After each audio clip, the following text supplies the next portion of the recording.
Thank you, sir. He has agreed that it is a serious reading book and acknowledged that how we have hung up with the colonial systems and the constitution which was with the idea of Bharat was written, and we young Indians should read this book. Thank you very much, sir. Now let us move on to a much awaited part of the event. Shri Sai Deepak will set the context for the today's event, followed by question answer session. I request Shri Sai Deepak to take over. Thank you.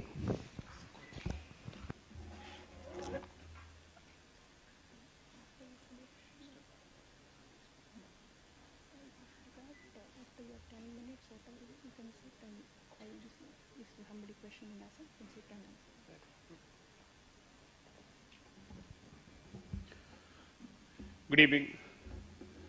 So let me start with an expression of gratitude to Manthana Mysuru, its organizers, and the brains behind it for giving me an opportunity to launch this book in the city of Devi Chamundeshwari. And I've said this just a couple of days ago. In fact, on 25th of October, I had an opportunity to share space with Shri B.L. Santoshji as part of the launch of another organization in Bangalore. That if at all there is, let's say, a state which can legitimately claim to host the intellectual capital, at least currently, I'd say that space is jointly shared by Bangalore and Mysore. I said this before. And since that statement is already on record, rest assured this is not a statement made for public consumption. So I've said this on that occasion as well, that this is perhaps one of the few states that has managed to strike a decent balance between three different strains or flow, let's say waves of human thought. One is the need to celebrate. One is the need to celebrate what belongs to you and what is perhaps your closest identity, which is the identity as a Kannadiga. The second is keeping an open mind to ideas that come from outside. And therefore, there is a degree of cosmopolitanism that pervades Karnataka as a state and certainly these two cities. And three, that it is possible to strike a fantastic balance between the past and the present, without the past necessarily being relegated to, let's say, the status of a relic in a museum, is something that this state brilliantly demonstrates. And I can't think of a better city than, in fact, Mysore to showcase this particular aspect.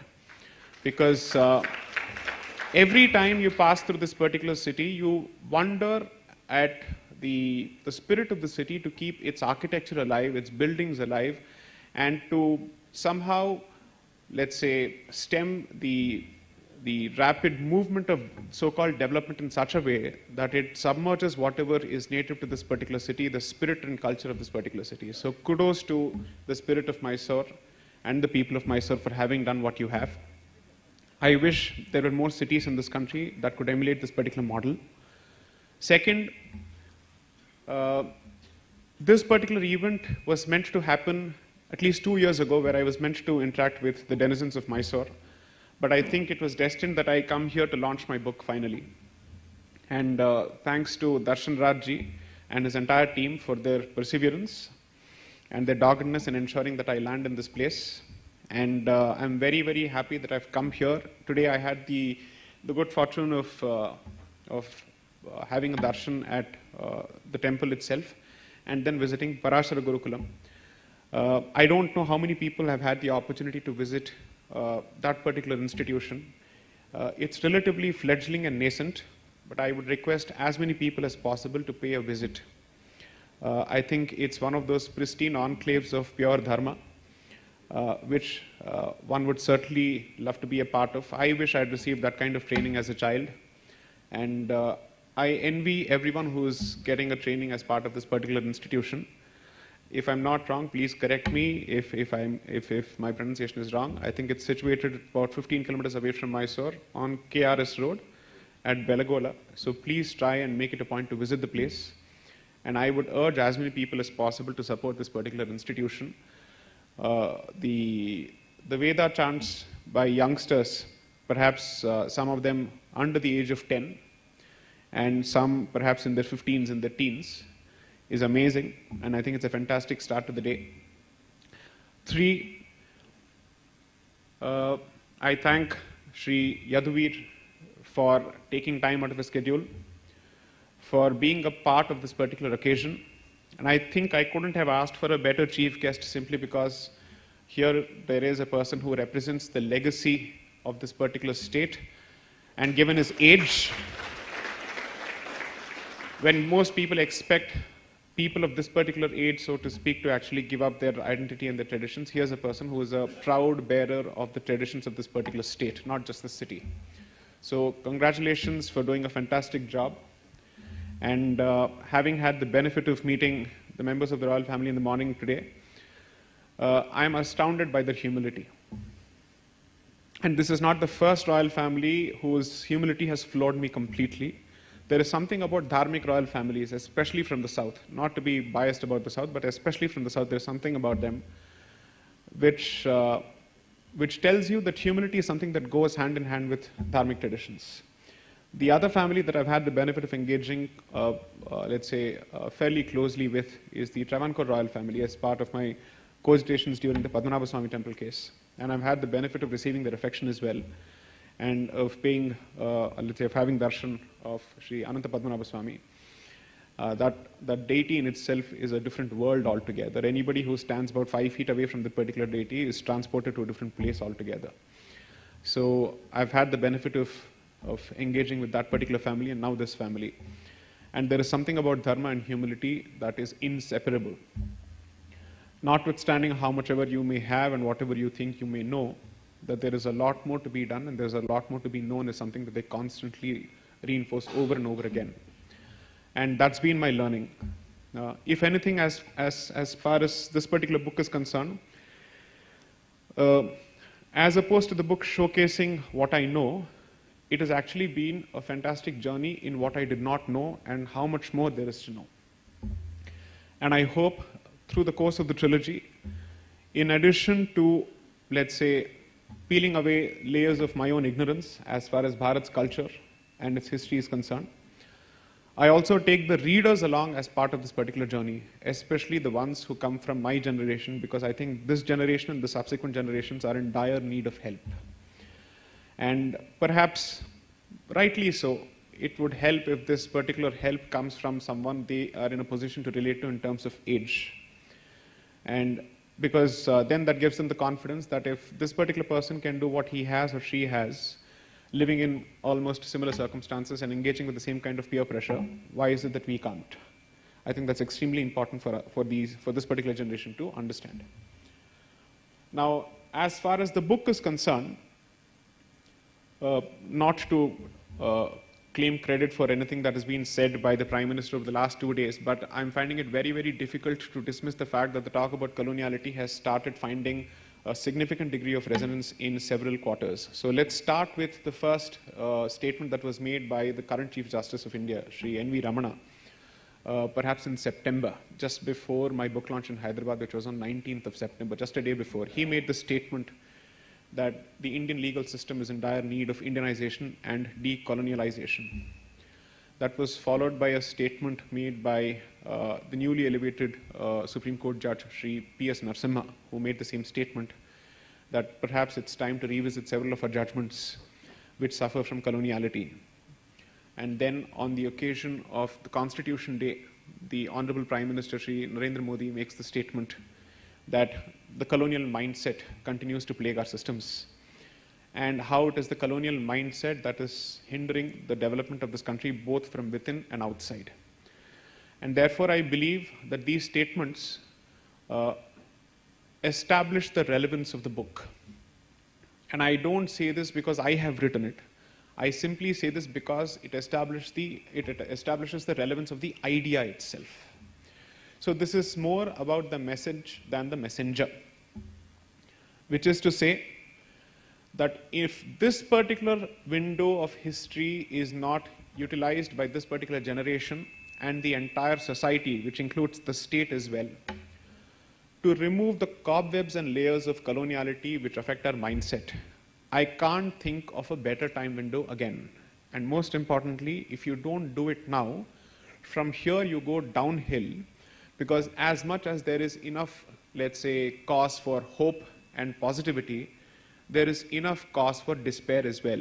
When you read the headlines on a daily basis, the kind of discussions that happen on campuses, the kind of so-called protests that campuses seem to be germinating on a regular basis, the kind of fertile grounds that they have become for anti-Bharat activities.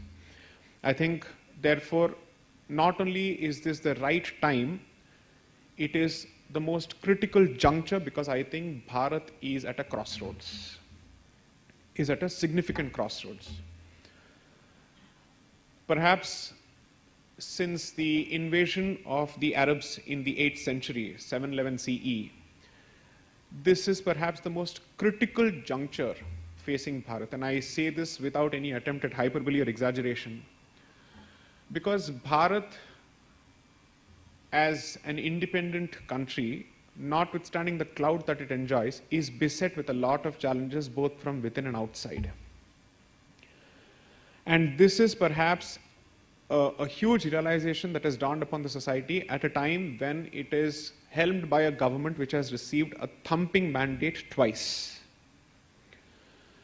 And perhaps the fact that this particular government is at the helm couldn't have come at a better time, because then one is forced to ask the question, if this particular government hadn't come to power, then what exactly would we have seen in terms of the course of Bharatiya history from 2014 to 2021, if 2004 to 2014 is anything to go by? Most people who understand the seriousness of that particular decade see it as the lost decade. I call it the lost century. And that would have repeated. If this comes across as a political statement, so be it. I can't think of a single individual in this country who's not political at all. It's okay. Doesn't make a difference. It's not about whether you're political or not. It's a question of whether you're at least open about your views and can you defend those positions. It doesn't make a difference whether you are neutral, because I don't think there is an age of neutrality currently, if at all it existed at any point of time in history. The age of neutrality does not exist anymore. Nobody is neutral, period. And anybody who sits on the fence is doing so out of cowardice or simply because of lack of interest, period. So either of these two categories, according to me, is dangerous for the future, because that means these are windsocks which will blow according to the wind, and which means these are not people to be trusted with any kind of decisions which are based on principle, ideology, conviction, what is right, what is wrong. It is going to be a decision that is based on convenience and opportunism. Such people, whether they exist or not, whether their support counts or not, really doesn't make a difference to me. So I might as well take a very clear position. Second, having said this, the one thing that I was very, very clear about when I started writing the book is to not make this book the mouthpiece of any particular organization. The book, even if I say so myself, is as apolitical as it can get, because it is fundamentally civilizational and it looks well beyond politics. It looks well beyond the day-to-day ebb and tide of politics and says, no, you have to have a long-term vision as far as Bharat is concerned.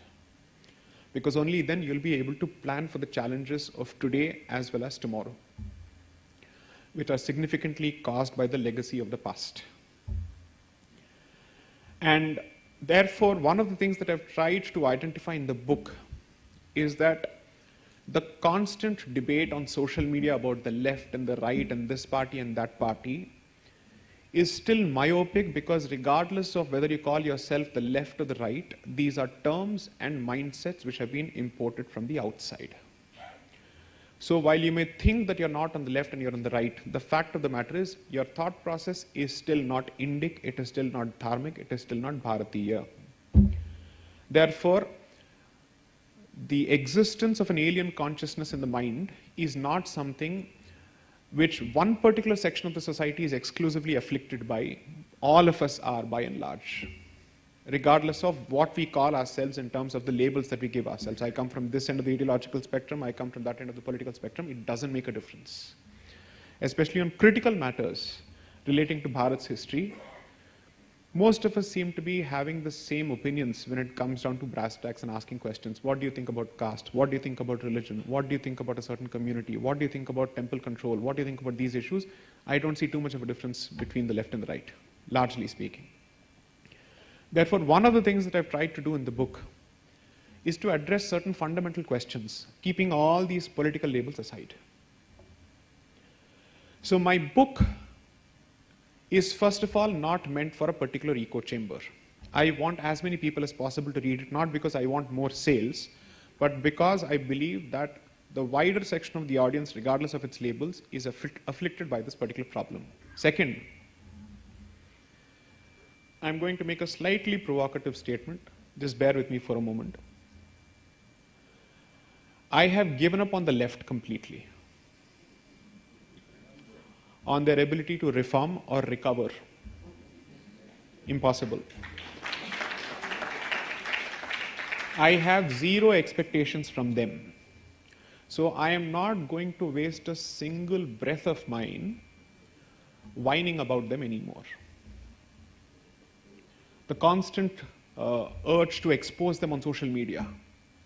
Hey liberals, what is your position now? They've already said their position. Why do you keep asking them for their position? I don't understand the sense behind it. It's almost as if you're dying for their validation. Or you're hoping that they will admit their hypocrisy. Someday they'll grow a conscience and a brain and they'll say, yes, I was wrong. In which case, I don't know if I should doubt their intellectual capacity or ours.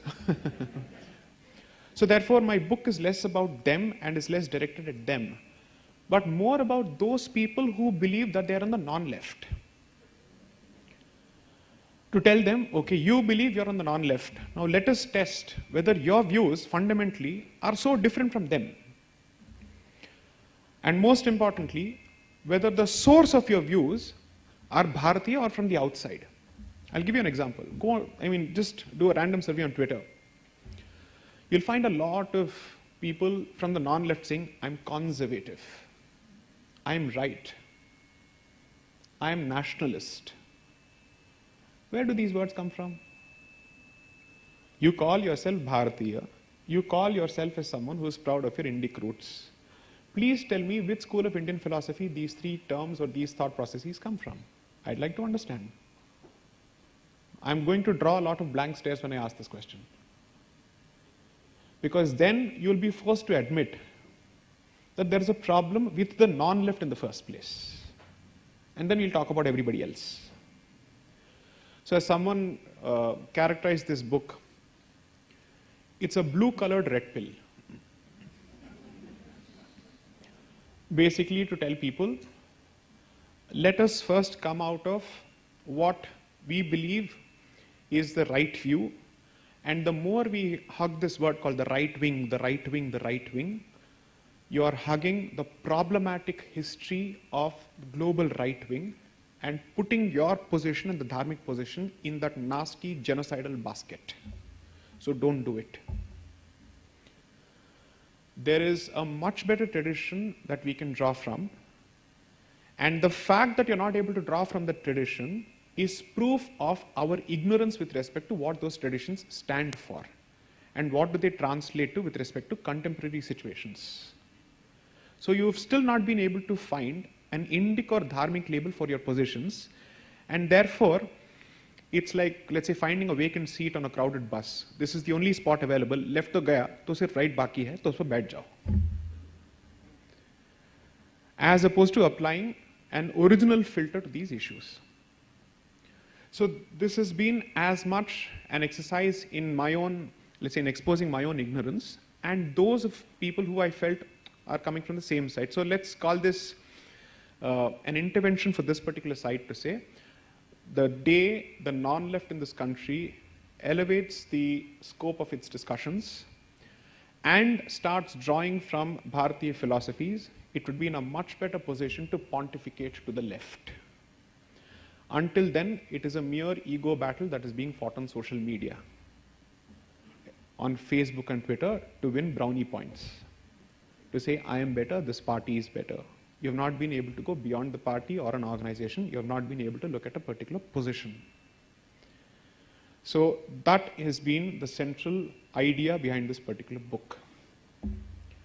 Now, with this sandarbh in mind, I will end my limited pravachan and open the floor for discussions. Throw whatever you want at me. I will answer to the best of my abilities. Let this be an out-and-out interactive session. The floor is yours.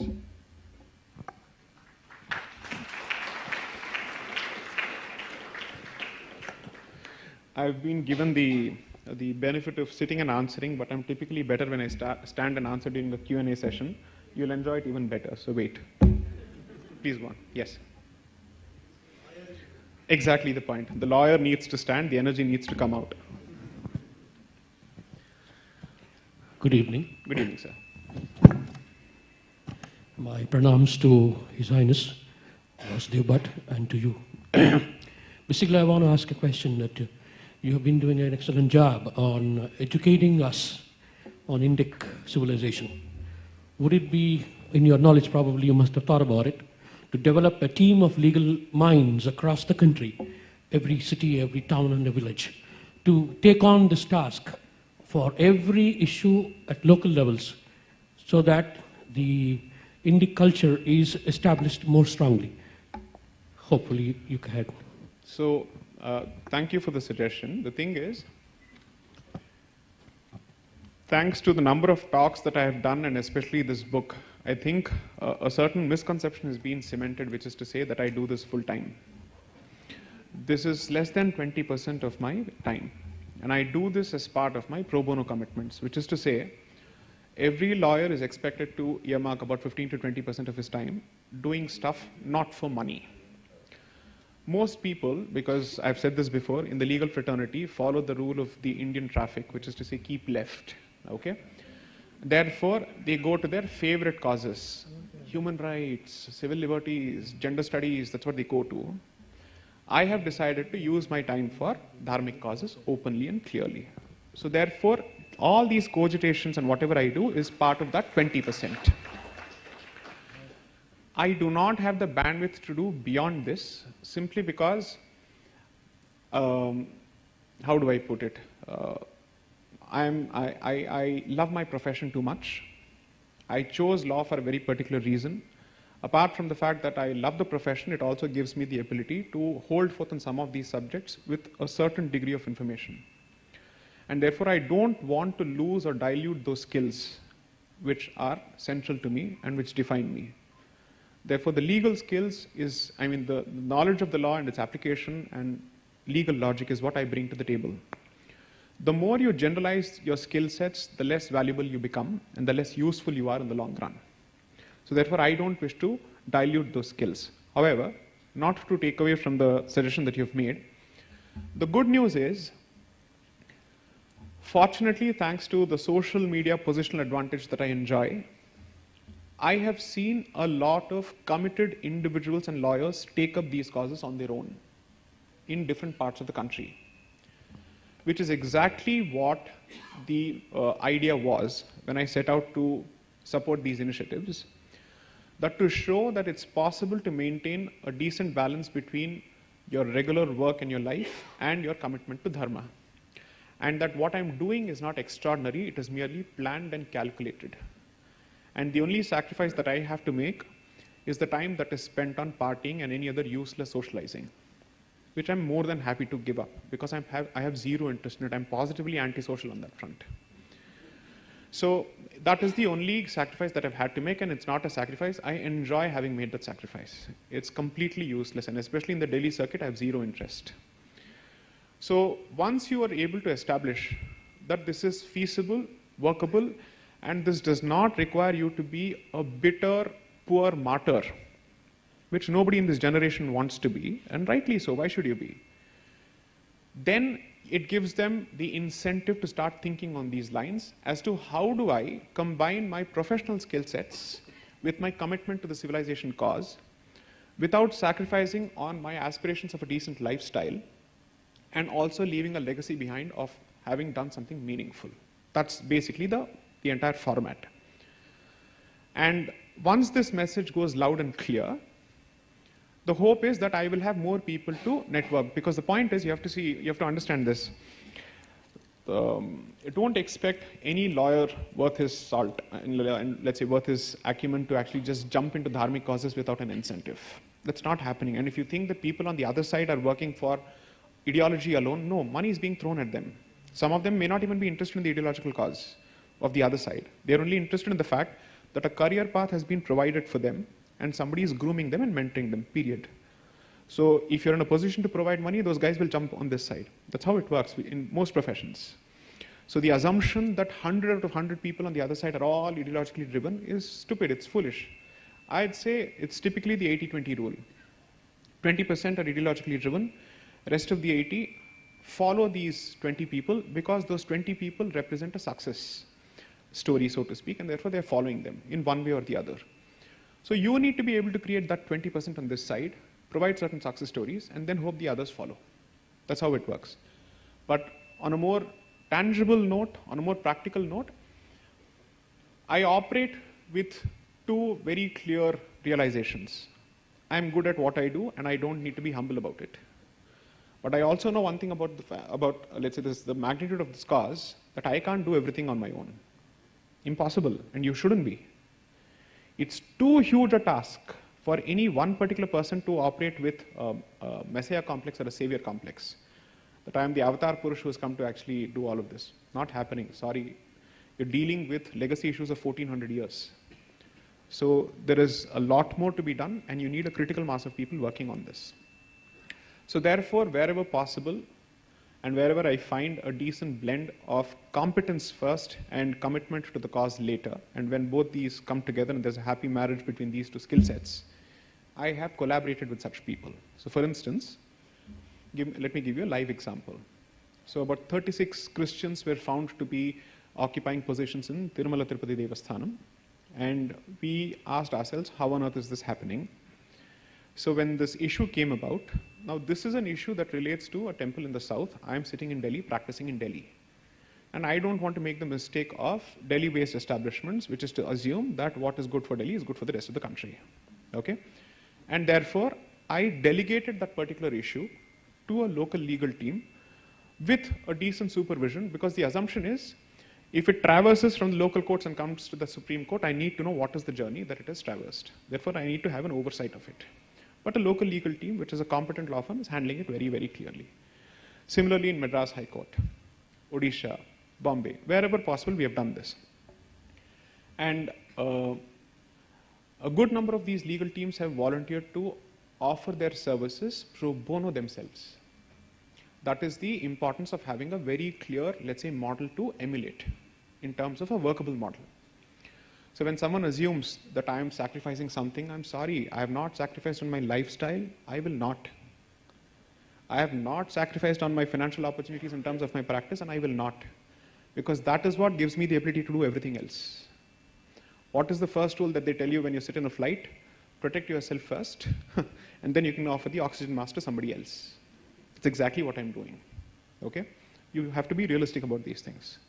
So once you're clear about this, then it becomes easier for you to understand, okay, within this limited, let's say, framework, how much can you do, how much can you push? So to answer your question, there are more ways to do this, and it is happening. It's a slightly slow process because you have to understand that more than anything else, most people are worried about the reactions in their own peer fraternities. Oh, I'm going to be branded this and that and all that.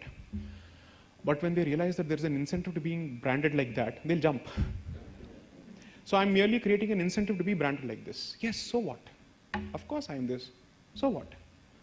What's your problem? Diversity, free speech, it's a two-way street. I too will use it. Constitution is a two-way street. I too will use it, period. So once you take away the stigma associated with a certain position, you will find more talent gravitating towards that particular position. So the entire idea has been to take away the stigma associated with this particular position on campuses, in office spaces, on social media and other places, but through information, not plain and simple rhetorical debating on a regular basis. So that, I think, over the last few years has been achieved to a significant extent. And the book tour has effectively opened my eyes to the fact that the work is having an impact. And when I say this, I'm not talking about my work alone, because it's a team that's working. So whenever I say this, I will not take credit for anything as a solo act. Whatever has been achieved so far on any of these dharmic causes, little or more that history will decide. But whatever has been achieved so far is the product of a teamwork, very clear teamwork. People knowing what they're good at and what they're not good at and where they're supposed to give space to others. So that model is something that we're trying to achieve. Second, the standard assumption is the left is more united, the non-left pulls each other down like crabs. That's a statement that you hear over and over again. And therefore, a model had to be established saying who will do what and why. Is it to be rationalized on the basis of hierarchy, or will it be rationalized on the basis of skill sets and competence, period. Once you're able to address these issues on the basis of skill set and competence, it's easier to remove ego outside the equation. You can just pluck it out and say, that's irrelevant. Be more objective about what you can and what you can't. So there are a lot of soft and hard issues involved in this, but so far I think the movement has been decent, and you will see and hear more such voices coming about. And under no circumstances, my team or I wish to monopolize this cause under any circumstances, because it's too much for us to handle, and it's not possible. Because you have to realize that as much as you think you're in it for credit, if something goes wrong, you're also going to get the flack immediately on social media. Indian cricket team gets it. Why will I not get it? Okay, so it's a coin with two sides. So therefore, the realistic working model has been bite what you can chew, only sign those checks which can be cashed, period. Next. My question is specific to the Chamundi temple. Yes, please, yes. We have the instrument of accession, then the Constitution of India, then the rights of the Shibaitship of the princely kings, and the rights of the deity. So, in this context, for a private temple like the Chamundi Hill, which was the deity worshipped by the Wadiyars, the presence of the state in these temples and the control of the Muzarai Ilake or the Muzarai department, what is it that the position stands as far as the government is in control, and the rights of the worship and the deity rights, if you can elaborate, we'll be happy to know. So, with Sri Yaduvir being present here, I'll take the liberty of disclosing just one aspect. I will be getting into this particular issue in my legal mode shortly. And therefore, common sense dictates that I don't speak on this beyond this. Whatever has to happen will happen in the right place. So wait for it. If you're looking at a model or a template which is comparable to this particular temple, although not one-to-one correspondence, just consider reading the judgment with respect to the Padmanabha Swami temple case. Beyond that, I don't wish to say anything, because I can say it for the sake of publicity, but it will come at the expense of legal strategy and court craft. So allow me to maintain my silence on the subject. Right, next. Yes. First of all, Ma'am, if you don't mind, yes. I've been a last bencher all my life, and my last benchers are not getting a chance. Sure, please go We'll ahead. finish that and come to you, right? Yes. Yeah.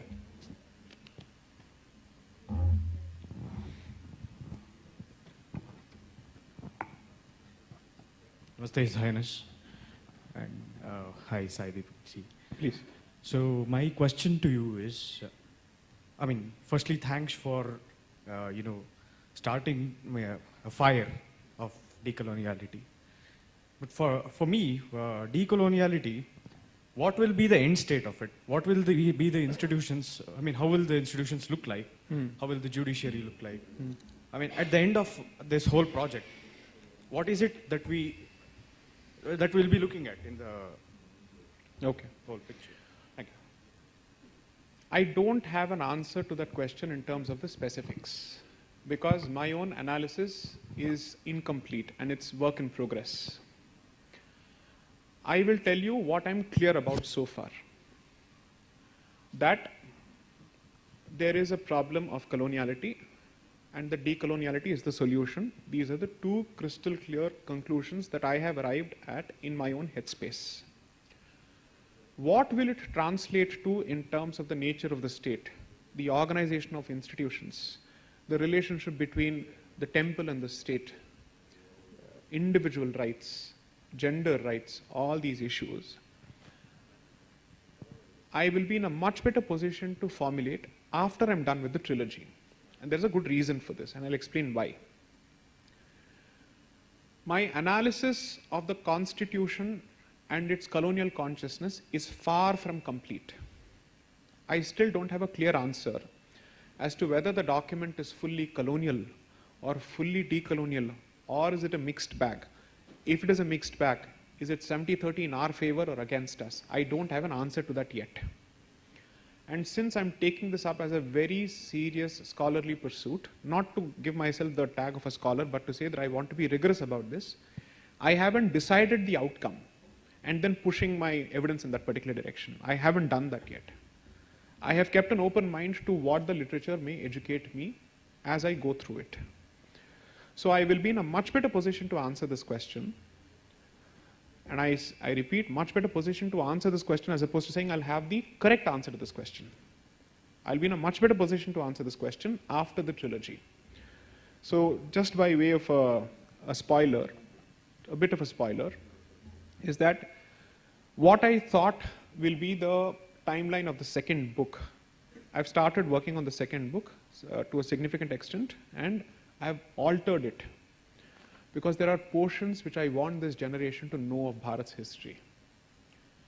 Because once they read it, they will be able to draw parallels between what is happening in this country in several parts and what happened barely 70 or 80 years ago, and how history is being repeated in less than a century. That is the worst part about Bharat's history currently. That history is being repeated in less than a century, or at best within 120 years. Usually that doesn't happen. It takes time for history to repeat itself, but in Bharat's case it's happening, and therefore I want to introduce that literature with a certain sense of urgency, saying, please read this. The academic, let's say, notion that you constantly wallow in is at loggerheads with existential challenges that this particular civilization faces. It's almost as if the house is on fire and you're asking, fire kaise shuru hua, as opposed to throwing water at it. Okay? And you decide to fiddle, like Nero. So the point is, I am trying to put out that fire first with, let's say, a carpet bombing of information, with facts. Saying, please read this, and whatever nonsense that you consume from different portals and rags, that is at loggerheads with what actually history says. And I'm trying to discuss history which is in the 1900s, because that is much more relatable to the generation currently. If I were to discuss history of the 1500s and 1600s, you'll say, ye to bahut purana hai. What on earth? Which is why I'm using that period of history along with the Constitution to make it extremely relevant, so that the realization is that this is not an academic discussion, this is not an academic pursuit. It's a crack of a whip asking people to wake up.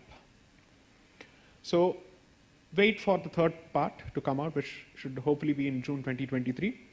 And I promise I will answer that question, because that is what I am trying to answer myself as well. That's exactly what I've asked at the outset in the first book, saying, what are we looking at? I will answer that question then. Okay, next. We'll come back to this lady, then we'll come there. Yes. Yeah. Yes, ma'am. First, thank you so much for writing your book. I have a comment and then a question. Yes, please. My comment is that you said you've given up on the left, and I see where you're coming from. But I don't think we, as a professor, I don't think we should give up on left-leaning youngsters. Agreed. And in particular, the non-left, and all of us members of the audience who are non-left should find better ways to engage with them. Fair enough. On that note, I think you've really done a great job of getting youngsters to move away from binge-watching Game of Thrones to binge-watching your lectures. So my question to you is, how do we translate this momentum into something bigger? And how do we, go from being, go to being a democracy that's for dharma, of dharma, and by dharma? So you've spoken about freeing Hindu temples, truthifying history, and all of these are policy changes. They take time, they're slow. Correct, correct. What can we, the people who are sitting here who believe in the cause, what can we do? Do you have any suggestions? Very clear suggestions, which I offered to a 10-year-old in California 2 years ago. And I'll explain why it's very, very critical. start with, I think, 3 or 4 aspects. Since I've benefited from these suggestions, I'm in some position to say this with confidence. But before that, I completely agree with your first point. I'm not giving up on the youngsters on the left. And when I mean the left, I mean hardened, incorrigible, insufferable left, which takes a certain degree of entrenchment of position, which comes with age, right? You're beyond 30 or beyond 35, and you've decided to invest your ego into this particular issue as opposed to your mind, then that's a person I have no interest in dealing with. That's a person I'm interested in pummeling in an argument, not convincing him. I don't wish to convince you or persuade you. I will only defeat you in an argument, period. 100%. There is no point in trying to convince such people.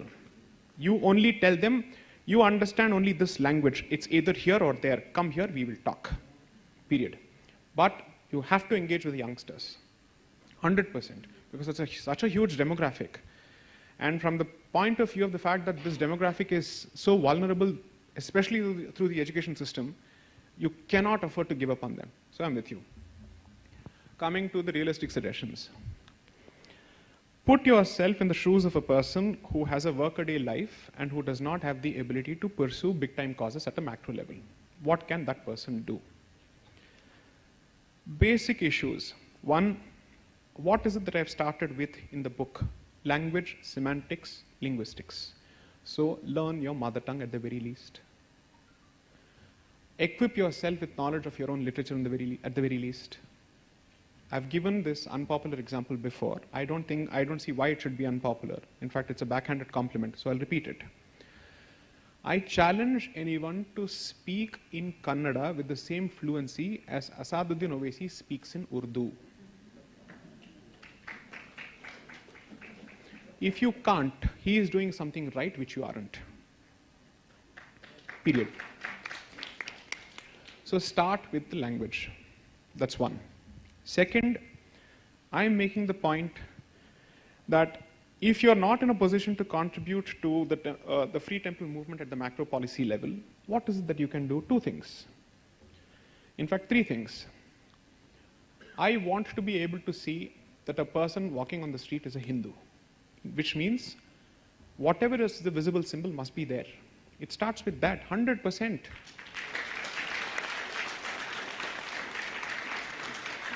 Why are visible symbols part of core tenets of other religions?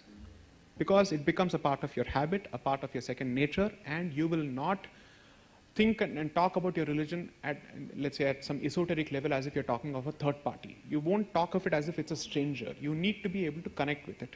And therefore, without practice, there is no logic, and without logic, there's no practice. Both have to go hand in hand.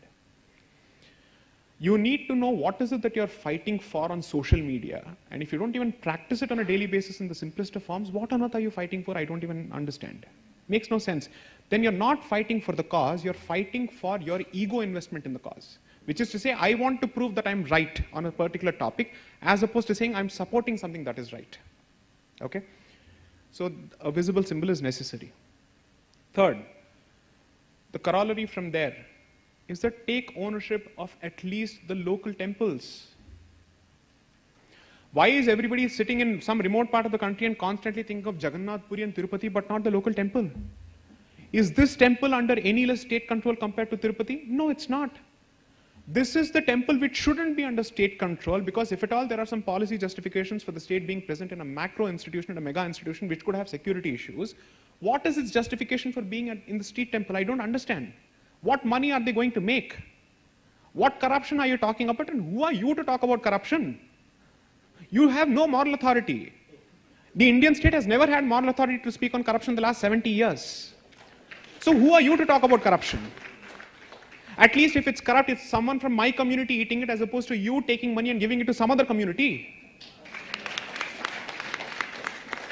So I am clear about the fact that it starts with this, then you go to the next level, which is what? Do not reduce any of your festivals to mere celebratory activities. Explain the significance. Do something about it. None of this is going to be possible because at the end of the day, when it's a nuclear family and the joint family system is broken, then what is it that you're looking at? So what is human psychology at play here? It is the joint family that provides an extended support system that has been done away with now, thanks to our own insistence on nuclear families. Somehow that was meant to be the progressive way, done. Okay, kya progress hua, dekh lenge. Second, if this setup is gone, then you still need to have some connection with a larger ecosystem which reinforces your identity. And therefore, go back to your basic sampradayas. I can't think of most Hindu families which have not had a traditional guru or a traditional matha or a traditional institution that they've been connected with in one way or the other. To me, it doesn't make a difference whether it's Brahminical or non-Brahminical. It honestly doesn't make a difference. As long as it's a traditional sampradaya, it's a traditional sampradaya. For me, traditional is not Brahminical. Traditional is Hindu, period. Therefore, go back to those institutions. Two things come out of it. You don't feel alone when you're trying to bring up a young child and trying to instill values in it, and when you don't know how is this child going to deal with the rest of the world, is he going to be or is she going to be the misfit? But when you realize that there are others, that fear comes down to a significant extent. And you also end up strengthening that particular institution because such institutions survive on following patronage and numbers. And when the heads of such institutions are in a position to command greater respect from their following, they will be in a much better position to talk to the politicians saying, you can keep playing politics, but don't keep playing politics with our institutions. Because they will derive confidence from the fact that the people are backing them. That is what, let's say, the so-called godmen of other institutions and other faith systems bank on, the existence of a ground support base. Tell me which of these things that I've just suggested is beyond the realm of reasonableness and practicability. I don't think it is. These are plain and simple basics. Once you're in a position to achieve this, the immediate effect that you're looking at is an enhanced attachment to your culture and a better awareness of your own institutions. So the next time when someone says, it is in your institutions there is more corruption, not in our institutions, you can actually tell them, what are you talking about? Our institutions are corrupt today largely because of entrenchment of the state. That is a fact. Because the state has an incentive to constantly attract crowds at the expense of dharma, tradition, sampradaya, ritual, practice, whatever. And therefore they will do whatever it takes to create revenue streams, ports of revenue. For them, these institutions are nothing but ports of revenue. That's it. Therefore, you'll be in a much better position to argue.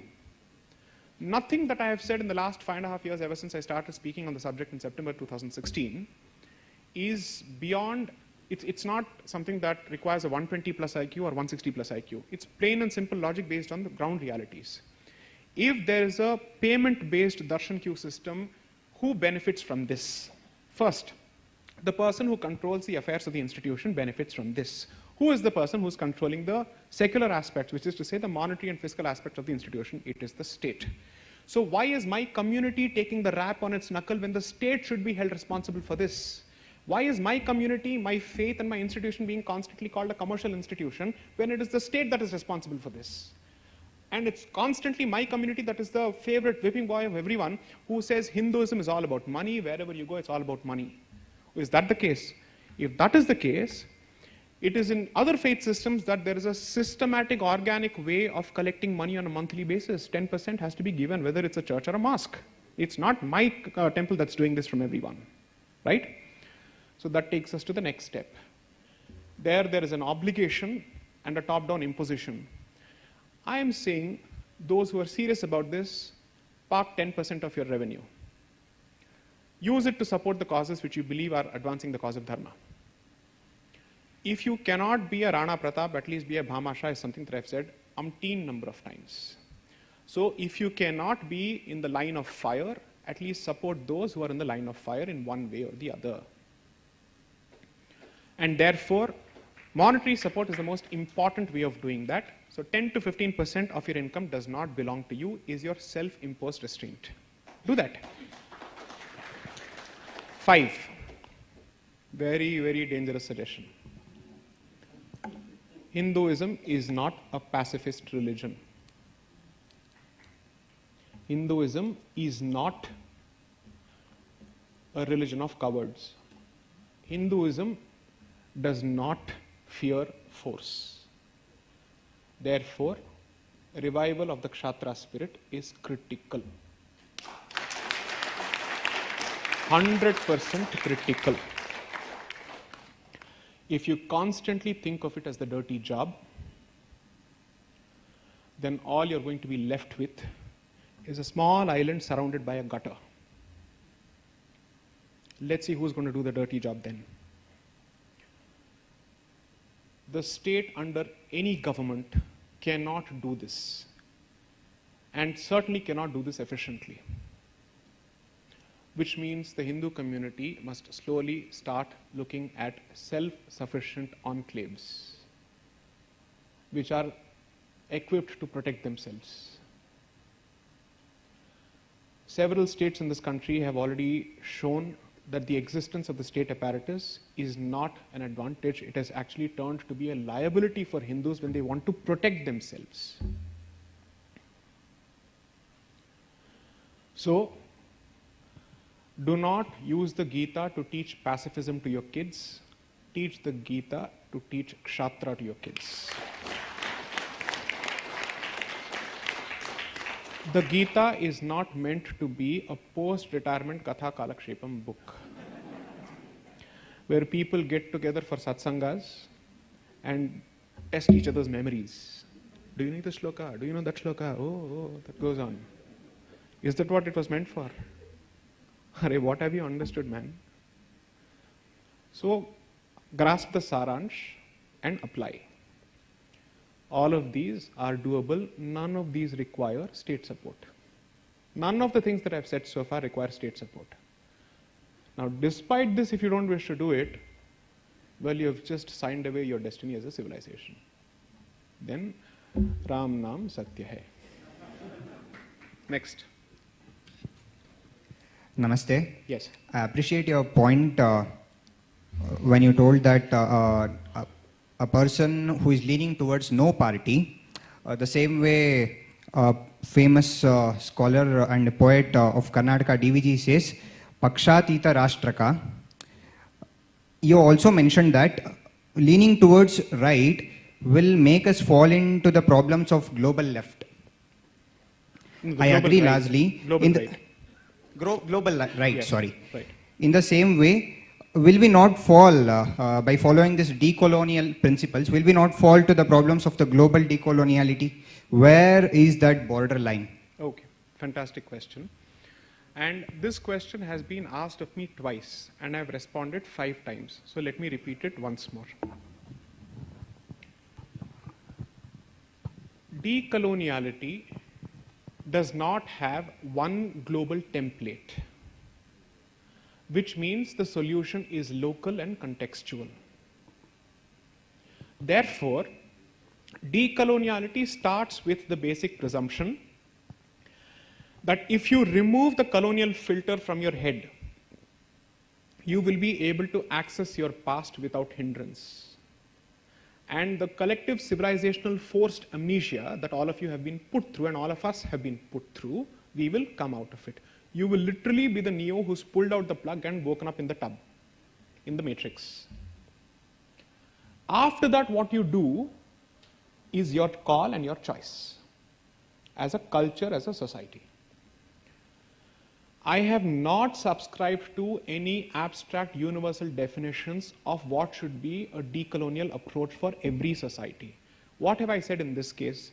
Coloniality has translated to the following issues in my society. Fissures have been created and fault lines have been created on the basis of caste. Fissures have been created on the basis of language. A false sense of patriarchy has been imposed on me through an Abrahamic experience. And therefore, I am being told that even this society needs the very same brand of feminism as the West, as opposed to saying Bharat has its own response with respect to feminism and the divine feminine. Okay? Having identified these problems, I am basically making the statement that the solution then lies in your own culture. To a significant extent, the past may not hold the answers to everything, but the past certainly has some lessons to draw from. So you don't have to worry about us making the same mistakes as everybody else. Because, frankly speaking, no document or nothing on paper is the reason for you not going back to untouchability. It's your own moral compass as a society which has taken the decision this is not right. Because that happened much before the abolition of untouchability under Article 17 of the Constitution.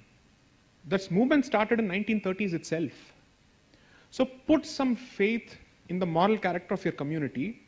That itself calls for decoloniality, because the colonial notion is that Hindus are depraved and characterless and constantly need the stick in order to be, let's say, governed.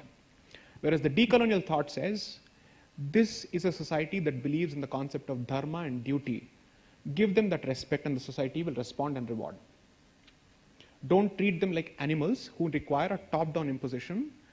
Treat them as individuals and a society deserving of dignity, and you will see how they respond to it. The character of the Indian state under the British man and the, let's say, the post-British brown man hasn't changed much, because both of them believe that this population can be controlled only with the stick, without realizing that this population has always been so huge and still it has managed to survive because it has put faith in the concept of dharma, duty, honor codes, ethics, not law. Honor codes and ethics, which are much more powerful than the law, because then there is societal obligation. Saying, if you do not subscribe to this honor code, you're not just bringing dishonor to yourself, but also to us as a kula. That's exactly how the net functioned. That there is a social pressure on you to act decently and to live up to your obligations. So decoloniality will translate to you looking for solutions on those lines. Next. Good evening, everybody. I'm Dr. Anil Thomas. My question is from 2014. I've been waiting that my country's name, India, would be changed to Bharat, Right. to feel more Bharatiya. Right. What is your take on that? Even I don't know, sir. We are changing names of roads, but not names of the country. We are changing names of cities, but not name of the country. So apparently, some Mughal road has been changed to Maharaja Agrasen Road in Agra and other places. That has recently happened. We are doing all of this. Then change the name of the country. I'm with you. Please ask this question. I will join the chorus. I am completely with you on this point. And when someone tells me, नाम में क्या रखा है, अरविंद को हटा के अकबर रख दो, देख लेते हैं, या अकबर को हटा के अरविंद रख लो, देख लेते हैं. Tell me it doesn't make a difference. Of course it makes a difference. It starts with the name. What are you talking about? Why do people name? Why do people think so much behind naming a child? Are they idiots? Because name has a certain vibration, it has a certain energy. That's our belief, that's our philosophy. So if you're telling me that the name has no value, then you don't understand the power of sound. And this is a society and a culture that believes in the rich power of sound. What are you talking about? So it starts with the name, 100%. I'm with you. I'm completely with you. That's my answer. Next, there's a lady who's been waiting. Yes. Namaskaram, sir. Namaskaram. Looking at the recent, if we have to apply a dharmic lens to the recent imposition and withdrawal of the farm bills, what would that look like, and how are we supposed to look at these situations and situations that are going to come up in the future as a new age Bharatiya or with the dharmic lens? I have been trolled on social media for my position on this. Why do you want me to go through that hell and nightmare once more? So, see, my point is this. One way of looking at this is to say that the government buckled under pressure. The other way of looking at it is the Prime Minister has risked his own personal capital in terms of his goodwill in the withdrawal. And if he's taken such a serious decision, perhaps there is something to it. That's one answer. He wouldn't have done this unless and until there was something else which is not visible to the public eye. That's one level of an answer. And therefore, it takes us to the very thorny issue of the revival of the Khalistani sentiment in Punjab and the law and order issues that perhaps the government was looking at if the situation were to continue or had it continued. My very limited observation because I don't want to use the word criticism and get into trouble, is that when 1.0 version of this, which is the Shaheen Bagh protest, started, you were normalizing a certain form of occupation of our streets. You let that continue, and the only thing that successfully got those people out of their places is the Mahamari called Corona, not anything else. And it's a sad testament that a pandemic or an epidemic had to do this, as opposed to the state doing it. And when I say the state, I also believe that perhaps the judiciary should not have indulged these sentiments beyond a point. I'm saying that as well. The second limb of the argument is, you've had one experience, why are you allowing the second experience at a larger scale to start?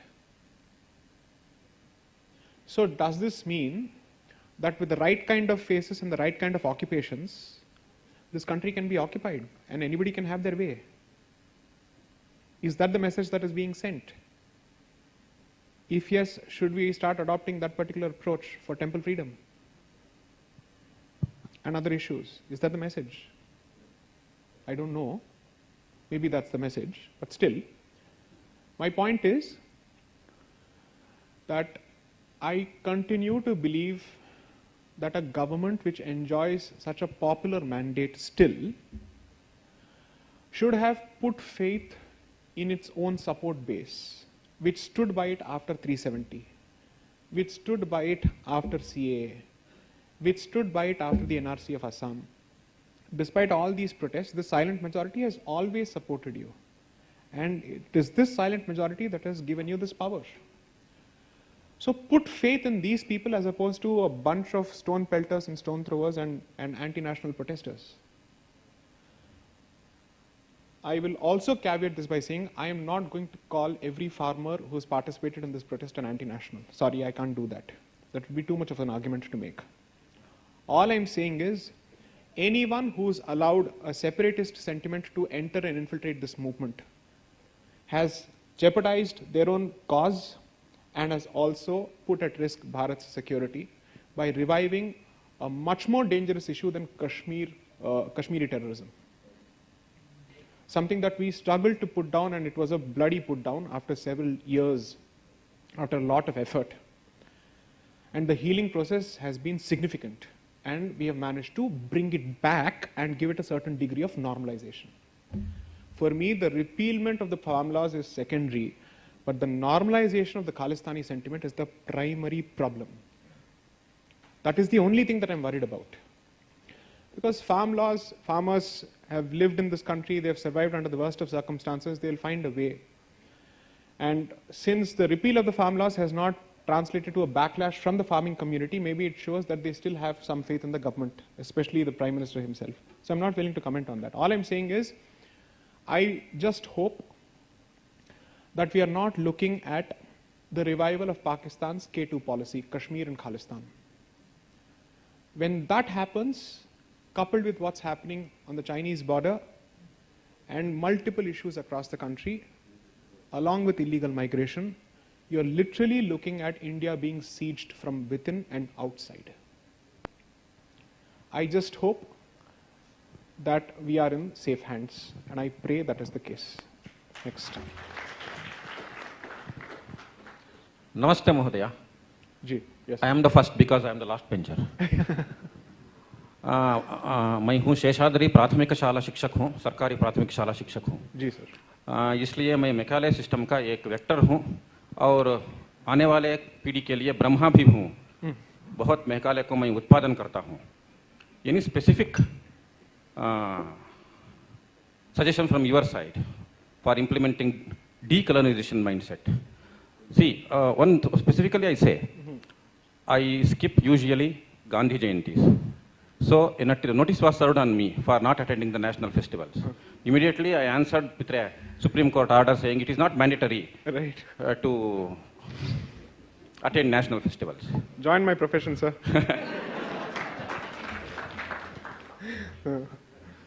So any specific, and also usually I travel by reserved coaches without reservation. Okay. Yes, I fight with TTEs also. Because usually the bogies will be free, but I am not allowed to sit.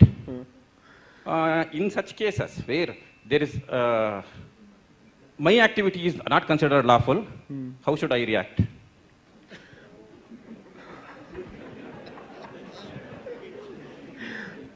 Allow me to choose between the questions. And I'll go with the question on decoloniality in education, which you spoke of on the Macaulay issue. So, in my recent Pune talk on 17th of October, I happened to speak on this in some detail. All I've said is, one of the challenges that you've been seeing with respect to education right from the Vajpayee dispensation has been that each time you try and change the curriculum and whatnot, you're being accused of Bhagwakaran, saffronization, so on and so forth. So, I think a fairly commonsensical suggestion, which is not my own, which others have made, is that why don't parents and students have diversity of options and more options in terms of what they want to study? So at the very least, create an alternative system so that those who wish to subscribe to a revised curriculum have that option as well, and those who don't need not, as opposed to having one curriculum that's being imposed on everyone.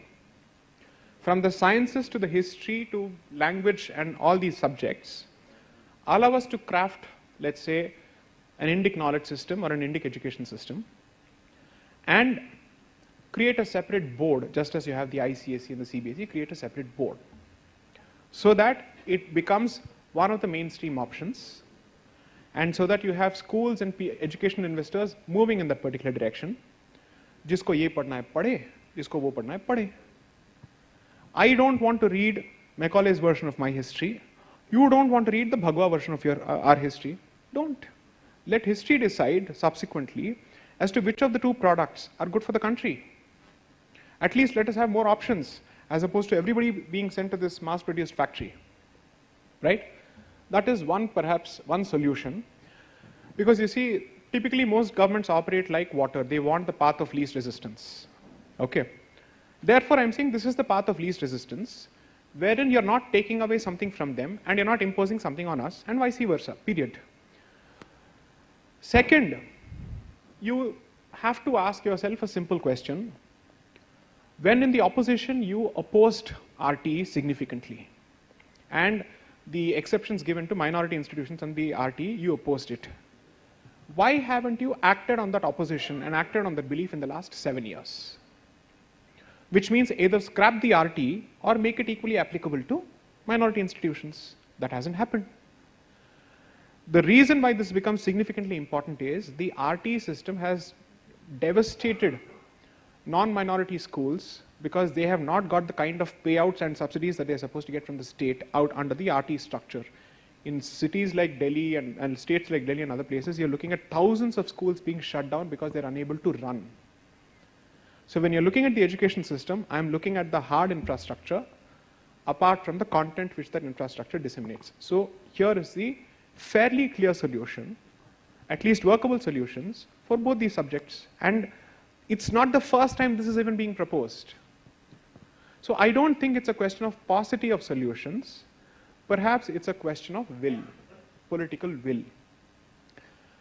When you come to power, what is it that you come to power for is a question you should be asking yourself. If it is an end in itself, then the more things change, the more things remain the same. But if it is merely a means to an end, what is the end goal? These are long-term civilizational changes. These are not small-time tweaks. You make this change, you will see less trouble on campuses and students being rebels without a cause on the streets in the next 10-15 years. But if you don't, and you shove woke culture more into our curriculum through manuals and whatnot, you are creating a future where even as a government you do not have let's say an electoral incentive, because these people won't vote for you. I don't understand, why do you continue to support them? The products of this system will never vote for you, right? So I don't even see the political incentive in keeping this particular structure alive. Forget civilizational incentive, forget everything else. I'm asking the political incentive. Is the political disincentive and disadvantage not clear to you? I leave it at that. So it's 7. How many more questions can we take? 2 more questions. Yes, 2 more. Yes.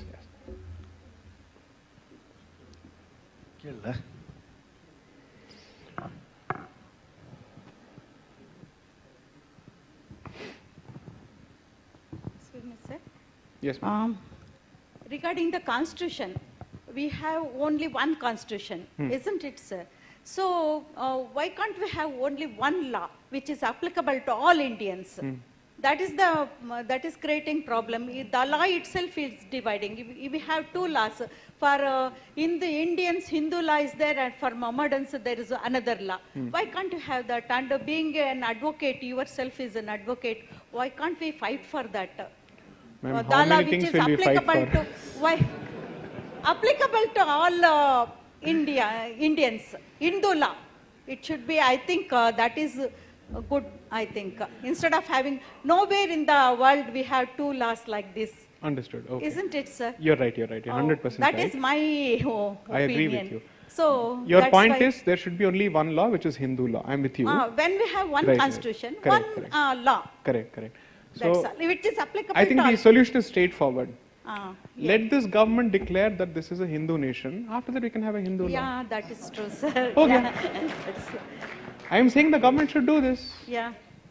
Why should I go to court asking for this? How can I go to court in a writ petition asking for this? It won't make sense, no? I can't do that. Government with 282 and then 303. And they are in a position to declare this. Let them do it. Baat khatam ho gaya. The solution itself is in this only, I think. Ma'am, I completely agree with you. The moment That you is the declare this, most of your problems are over. Yeah. Just make this one declaration. Over. The magic wand has been waved. It's over. I'm 100% telling you this. I think all of us should write to the center basically saying, please declare this country a Hindu nation. 100%. I mean this very, very seriously. Thank you, sir. Sir, As my opposed to question- hundreds of writ petitions in court, this one open letter is sufficient. Next. Sir, so Yes. this is regarding 2 big institutions. One is the dharmic ones, and the other one are the mutts. So what template is there where they can come out from their nutshells, other than imparting to the particular caste, so that most of the problem is solved, and where the HR department can ensure a proper Bharat Mata Ki Jai ka textbook can come out, one. And second big institution is the constitution. We don't know where this word secular was, who has put it, and how do we have to get out of that? For the second one, read my book. I've addressed this. 100% I've addressed this. Yeah. Okay. For the first one, see, this is slightly problematic, and I might as well make this point. Anyone who says that caste is the reason for lack of temple freedom, and caste is the biggest problem because once the state comes out of the temple, which caste will control which temple? And therefore, that is the reason that we are going through this question. Because since that question has not been answered, we cannot move towards a solution. I'm sorry, it's a fundamentally flawed question. And let me just explain how. Those institutions which belong to a particular sampradaya will be governed by those sampradayas, and anybody else who wants access to that particular institution will respect the sentiments of that sampradaya and step into that particular institution, period. That's how it has always worked. Whether it is the Saiva sampradaya or the Lingayat sampradaya or whatever it is, you are looking at people who call themselves as Hindus can step in, but the control and management will be in the hands of those people who actually are subscribers to that particular sampradaya and who are followers of that particular sampradaya. One. Second, unfortunately, we have come to a very reductive notion that sampradaya is equal to caste. No, it is not.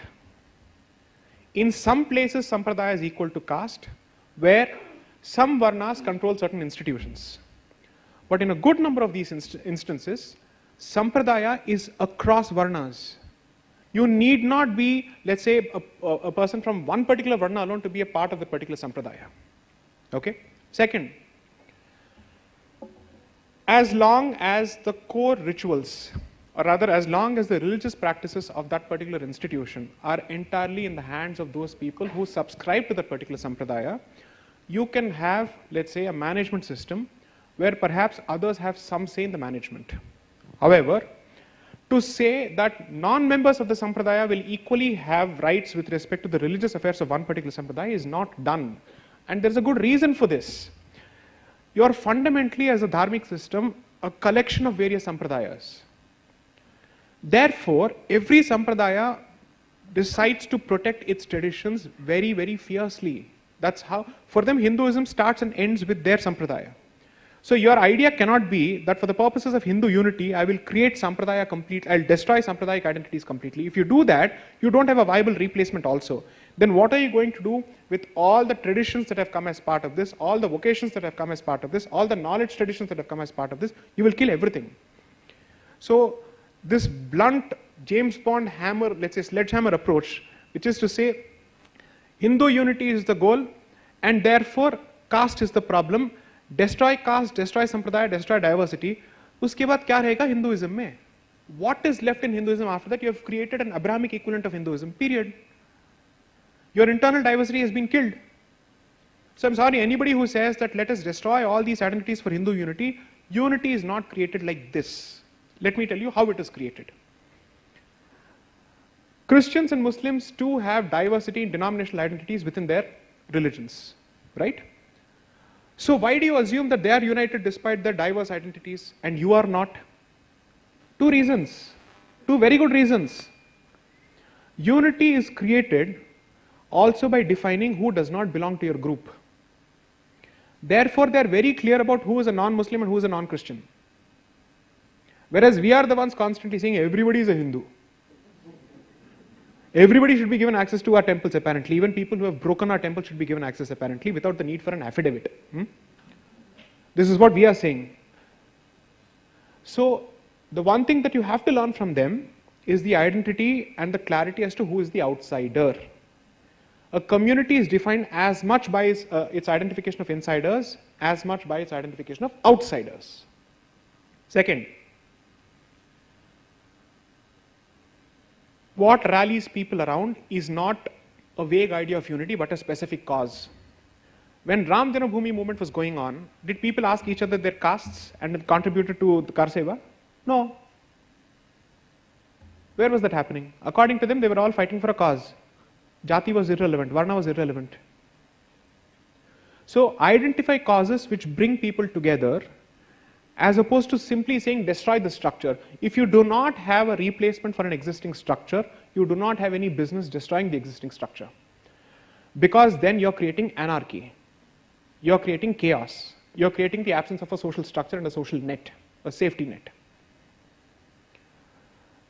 Logic and received wisdom and community psychology always tells you, do not destroy something until you have a viable alternative for what exists. Period. So as far as, let's say, temple freedom and HRC, all of this is concerned, let us be very clear that it is possible to retain Sampradayik diversity and still ensure that everybody else has access to those institutions for spiritual solace and worship.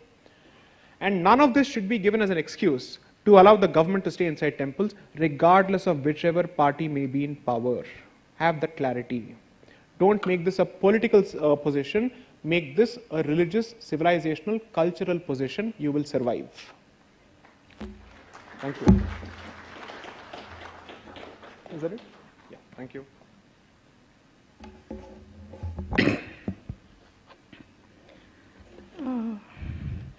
We have heard for more than an hour from Sai Deepak ji.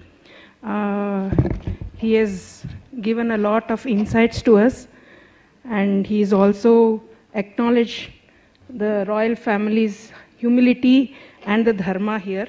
And few points which we have come out of this and pointers here which have come out here is, first thing we have to unlearn what we have learned from the decolonial mindset. That is a need of the hour. And second, let us follow our language, let us talk in our mother tongue. Then third one, let us start using the visible symbols that we are Hindus.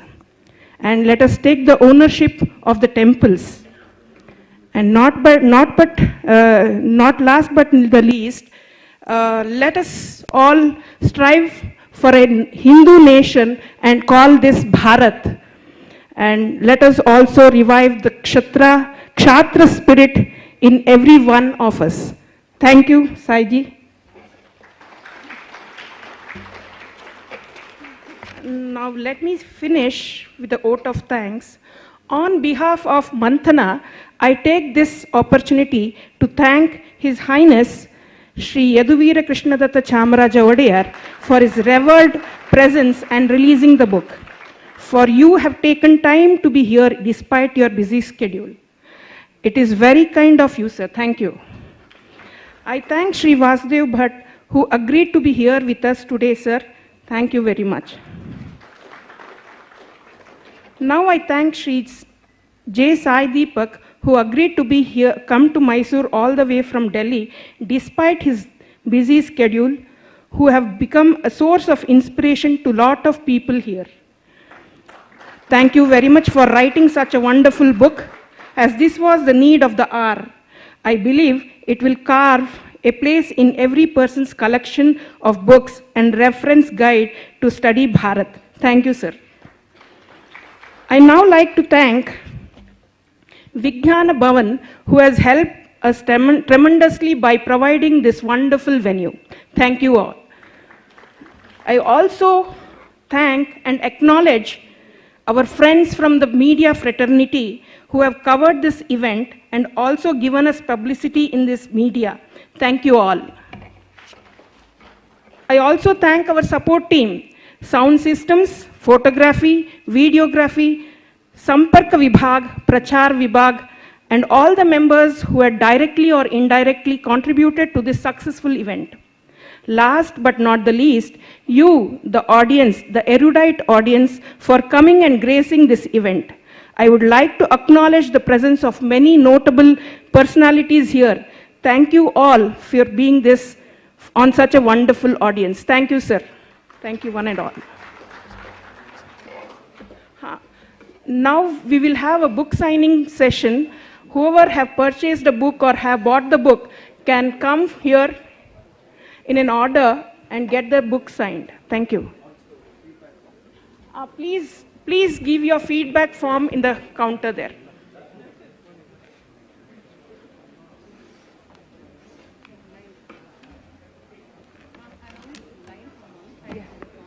Yeah, from